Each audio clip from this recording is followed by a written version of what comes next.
عليكم ورحمة الله وبركاته. الحمد لله رب العالمين والصلاة والسلام على سيد الأنبياء والمرسلين وعلى آله وأصحابه أجمعين. أما بعد.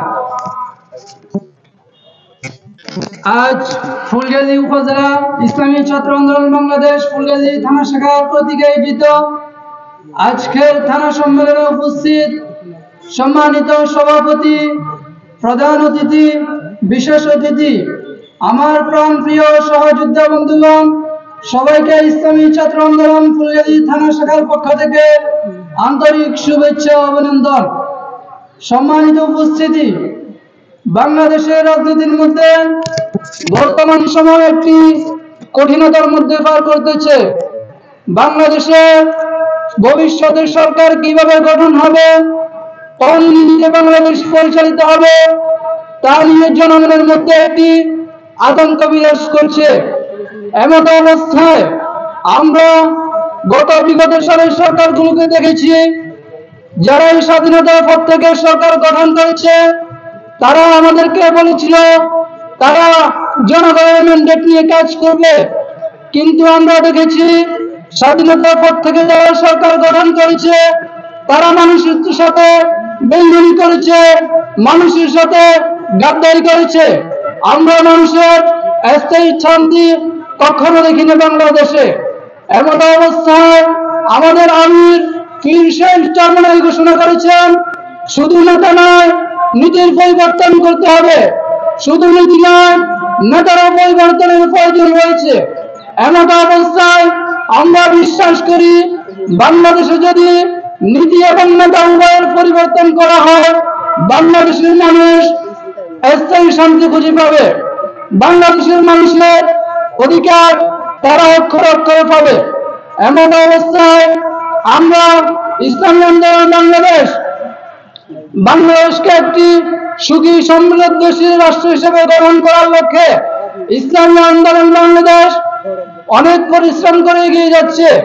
এমন অবস্থায় যদি আমরা বাংলাদেশকে ইসলামী হুকুমত হিসেবে প্রতিষ্ঠা করতে পারি, বাংলাদেশে কোরআনের আইন বাস্তবায়ন করতে পারি, তাহলে আমরা মনে করব, আমরা বিশ্বাস করি বাংলাদেশে মানুষের সরকার প্রতিষ্ঠা হবে, বাংলাদেশে গরিবের সরকার প্রতিষ্ঠা হবে, বাংলাদেশে স্থায়ী শান্তি খুঁজে পাবে। সেজন্য আমি ফুলগাজী ছাত্র আন্দোলনের সকল দায়িত্বশীলদেরকে বলবো, আমরা জাতীয় সংসদ নির্বাচনে চরমনাই বিশ্বের হাতকে শক্তিশালী করার জন্য এখান থেকে মানুষের ঘরে ঘরে, মানুষের ঘরে ঘরে গিয়ে আমরা বলবো, আমাদের সংগঠন বলো, আমাদের কর্মী বলো, আমাদের নীতি বলো, আমরা যদি আগামী সংসদ নির্বাচনে চরমনাই বিশ্বের হাতকে আমরা শক্তিশালী করে সরকার গঠন করতে পারি, তাহলে আমরা বিশ্বাস করি বাংলাদেশে স্থায়ী শান্তি খুঁজে পাবো। বাংলাদেশে আমরা স্থায়ী শান্তি খুঁজে পাবো, বাংলাদেশের মানুষের অধিকার আমরা রক্ষা করতে পারবো। সেজন্য ছাত্র আন্দোলনের সকল দায়িত্বশীলদেরকে বলবো, আমরা একটু আরেকটু এখানে আমরা আরো পরিশ্রম করে কাজ করব। আরেকটা কথা বলে আমি আমার বক্তব্য এখানে শেষ করছি।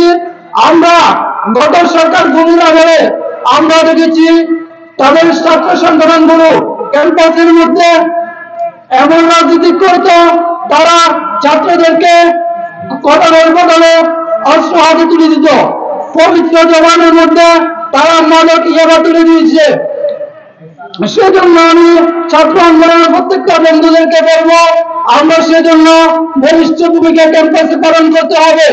আমরা যদি ভালো করে ক্যাম্পাসে যদি বলিষ্ঠ ভূমিকা পালন করি, তাহলে ছাত্র সংগঠন নামে কুলাঙ্গার ছাত্র সংগঠন জায়গা পাবে না ক্যাম্পাসে। এই জন্য আমরা ছাত্র আন্দোলনের প্রত্যেকটা দায়িত্বশীল কঠোরভাবে আমরা দায়িত্ব পালন করব। এই বলে আমি আমার বক্তব্য এখানে শেষ করছি। ধন্যবাদ সবাইকে। আসসালামু আলাইকুম ওয়া রাহমাতুল্লাহ।